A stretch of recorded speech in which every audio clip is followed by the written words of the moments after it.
किसका बोलबाला है? मुख्यमंत्री के आदेश के बाद अगर उसका अनुपालन न हो तो किसका है मामला? ऑफिसर पॉजिटिव नहीं है। अब आपने जो अरे ये समस्या का निदान अगर नहीं कर पाएंगे तो समस्या सुनने का क्या मतलब? तो ये समाधान यात्रा फेल। यही है नीतीश कुमार जी का खेल।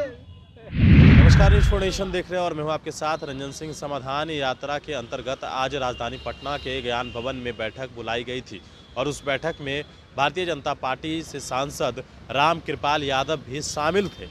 आज रामकृपाल यादव ने जब बैठक समाप्त हुआ है तो क्या कुछ कहा जा रहा है? एक्चुअली समीक्षा बैठक हुई, कई विभाग पर चर्चा हुई और जिला प्रशासन और सरकार के माध्यम से पटना जिला के जो विकास के कार्य चलाए जा रहे थे उसका विस्तार से प्रस्तुतिकरण हुआ। जल नल की बात हुई, माइनॉरिटीज़ के बात हुई, मुख्यमंत्री के स्तर पर जो कन्या लोगों को विवाह के लिए पैसा दिया था, उसके बाद कई जो शेड्यूल कास्ट शेड्यूल ट्राइब के जो लोग हैं उनके लिए पोस्टल की बात हुई, उनके लिए अनुदान की बात हुई, बहुत सारी बातें हुई। मुख्य रूप से मैंने जो इस बैठक में अपने संसदीय क्षेत्र के कुल जो 6 विधानसभा क्षेत्र हैं उनकी समस्या का जिक्र किया जो पहले से लंबित है और एक एक करके जो 16 सूत्री मांग है उसको मैंने माननीय मुख्यमंत्री के समक्ष, उप मुख्यमंत्री के समक्ष रखा, सभी अधिकारियों के समक्ष रखा। तो सकारात्मक रूप से उन्होंने आश्वासन दिया कि इस पर कार्रवाई होगी।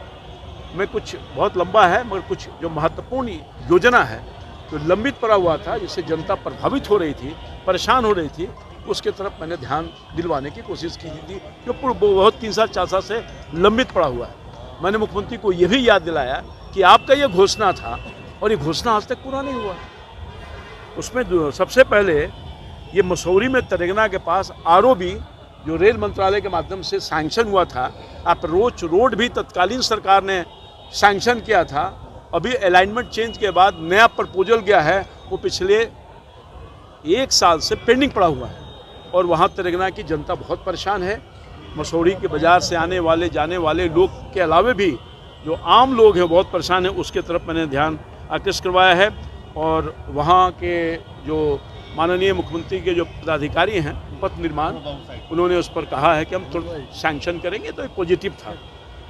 मैं विस्तार से नहीं, छोटा चीज़ मैं बताता हूँ। ये एक बहुत बड़ा मामला था जो बहुत छोटा काम था मगर बहुत परेशान थे उसके लिए वहाँ की जनता।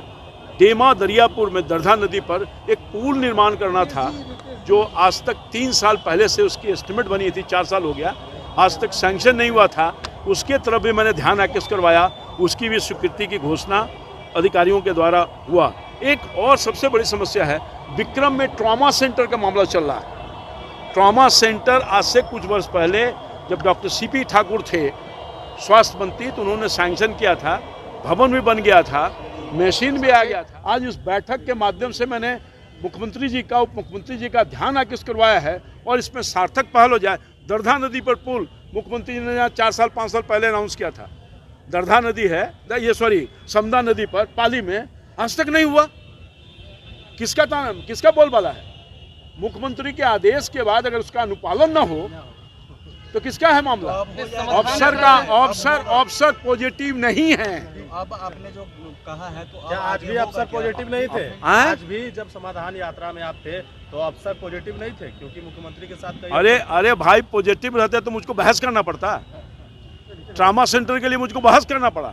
चलिए, एक आखिरी सवाल, उम्मीद है कि बनेगा समाधान यात्रा सबको क्या लगा? अगर मुख्यमंत्री, अरे सुनिए, मुख्यमंत्री समाधान यात्रा समस्या के निदान के लिए बैठे हैं और इसी बैठक में वो समाधान खास तौर पर करना चाहते हैं और मैंने इस समस्या के तरफ ध्यान आकृष्ट करवाया। उसके बाद भी अगर समाधान नहीं होगा तो आप समझ लीजिए कि समाधान यात्रा फेल। यही है खेल, यही है महागठबंधन का खेल। हमने डिमांड उठाया है, ये कोई नया डिमांड नहीं है, ये पहले से। और मुख्यमंत्री जी को मैंने लिख के दिया है। कई योजना तो मुख्यमंत्री जी घोषणा कर चुके थे मंच पर, और वो आज तक नहीं हुआ। अधिकारी निरंकुश है नीतीश सरकार में। अधिकारी अगर ठीक ठाक रहते तो मुख्यमंत्री जी को समस्या के लिए गांव-गांव, घर-घर जाना नहीं पड़ता, तो निदान हो गया होता। मैं जो समस्या रखा हूँ ये कोई पुराना है, कोई नया समस्या नहीं है।